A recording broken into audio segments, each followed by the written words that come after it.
played and they have scored 48 runs and now Humayun out. Humayun Kabir out. 3 over 4 বল থেকে এসেছে 48টি run, 6টি রানের প্রয়োজন।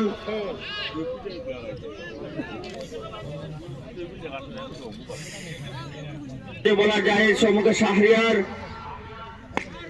আলো শট এবং 4 হতে পারে এবং 4টি রান, মাত্র 2টি রানের প্রয়োজন, মাত্র 2টি রানের প্রয়োজন। চতুর্থ ওভারে খেলা চলছে, এখনো একটি বল বাকি রয়েছে।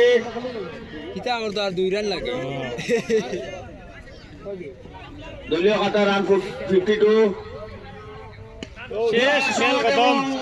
জয়ের মার, এই জয়ের সাথে নিলামবাজার লেজেন্ডস জয়লাভ করে নিল এবং চতুর্থ ওভারে খেলার শেষে তাদের দলীয় খাতা রান 50।